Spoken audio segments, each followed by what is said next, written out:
Farmer fans. Welcome to this week's edition of the Coaches Show.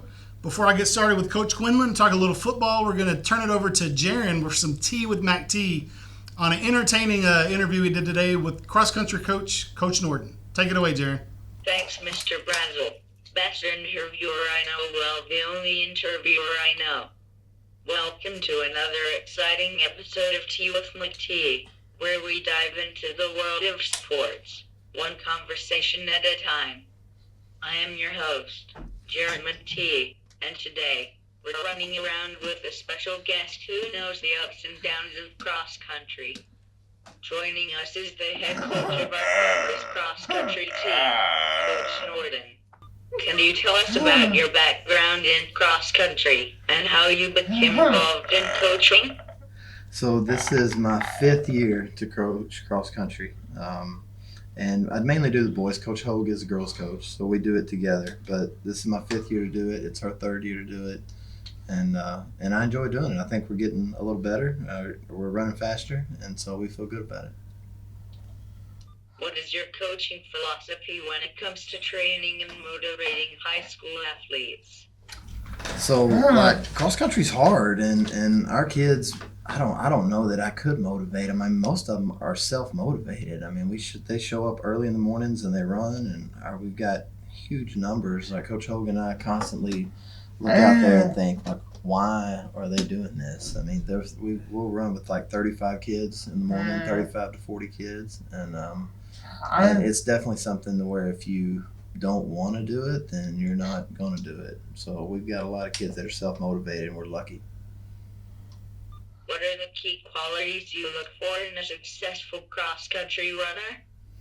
So that's the biggest one right there. I mean, they've got to be willing to be motivated to show up every day. I mean, to be consistent in their running. If they're running once a week or twice a week, then they're not going to get any better. So they've got to be consistently, even when their bodies don't feel like it, and there's a lot of days they don't, but they've got to consistently run 4 or 5 or 6 days a week, and the majority of our kids are doing that. What are your long-term goals for the cross-country program, and how do you plan to achieve them? So we think that, so we're about 2 weeks, 2.5 weeks away from our district race, and we think that our boys team and our girls team could both qualify for regionals. And our boys team did last year, and we really think our boys and girls both have a chance. And I don't know when the last time that's been done here. It's probably, I don't know. It hadn't been done in the last 7 or 8 years, I don't think. So if we're able to do it, I'm going to figure that out. But so we feel like we've done well there. And then we've got one boy, Brian Mujica, who has a puncher's chance to qualify for the state meet. So he'll have to really run a good race over there that day, but it's a pretty safe bet that he'll qualify for regionals as an individual, even if our team doesn't, and he'll have a chance to qualify for state. So I hope he can do it for his sake. He really wants to do it. He's worked hard at it, so I hope he can pull it off. If your team was stranded on a desert island and could only run in one direction, which runner would get off the island first? And who would be the last to realize they were still running in circles? Who would be the first to get off the island first? I'll say Brian Mujica would be the first one off the island, and the last to realize they're running in circles has got to be David Bell. David.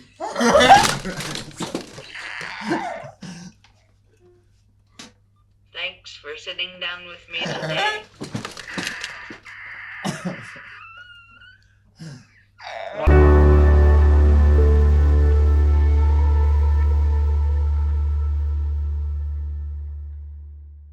Thanks, Jaron, as always, for that hard-hitting question and answer there with Coach Norton.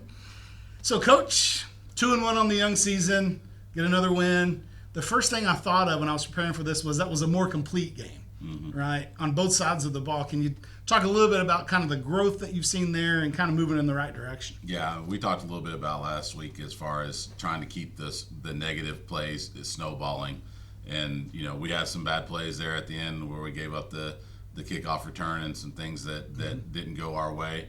And our kids handled it a lot better this week. And that part of it was definitely a big step forward. So we got to keep going that direction. But we did do better this week. Well, and you mentioned some of those big plays and trying to limit them.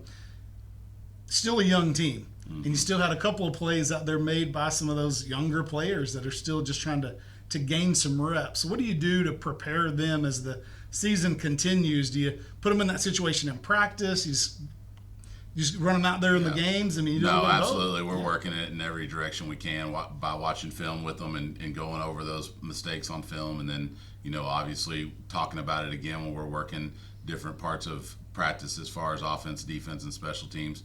But yeah, we're constantly in their ear about it so that they don't make the same mistake twice. I mean, we've talked about it. When you've got sophomores, they're going to make sophomore mistakes, and we've got some inexperienced guys that were JV football players that are playing that varsity speed now, and they're making those mistakes, but continually getting better, and hopefully we quit making the same mistakes. We're going to keep making mistakes, but not making the same ones over and over again. So talking about those sophomores, let's talk about some of those seniors.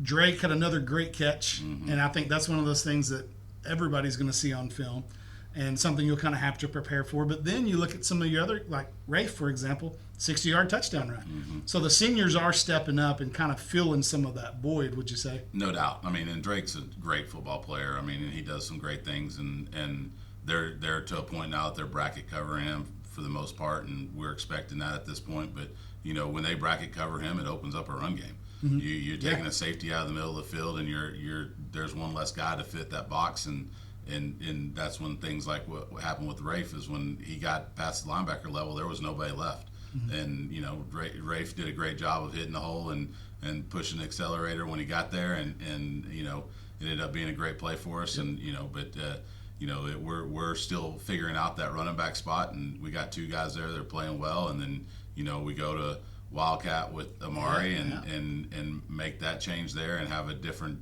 speed with him too and the way he runs. Yep. So we're happy with the way the run game's going, and the passing game will catch up when people start to try to stop the run.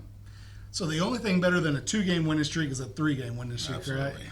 Wills Point coming to town. Talk to us a little bit about them, kind of what they do and what we're kind of expecting to see. Yeah, I mean, you come off of Commerce, who's a very athletic, big and athletic football team, and not necessarily as disciplined as everybody we've played.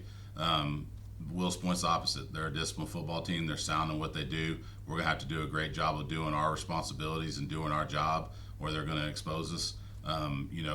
That's what they're going to be good at. We were a little less aggressive defensively last week and played more of that bend but don't break mindset. Right.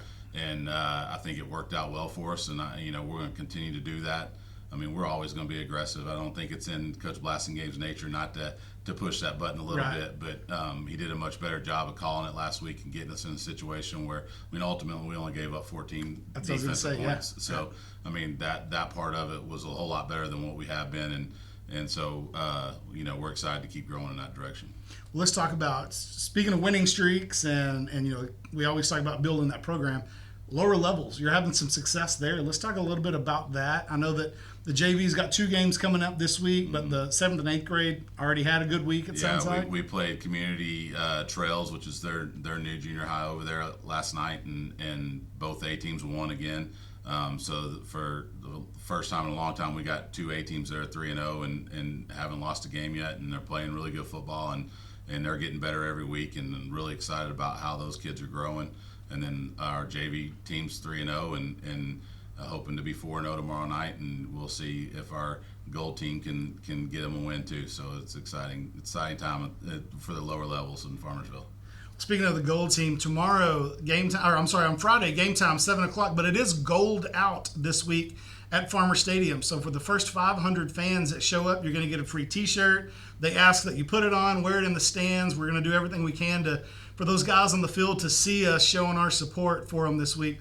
Volleyball is going to be off, so just keep watching social media. We'll get the links out there to make sure those of you that can't get out for gold out will have a chance to click on the link and join us on the live stream. So, Coach, good luck this week. Thank you. And as always, go Farmers.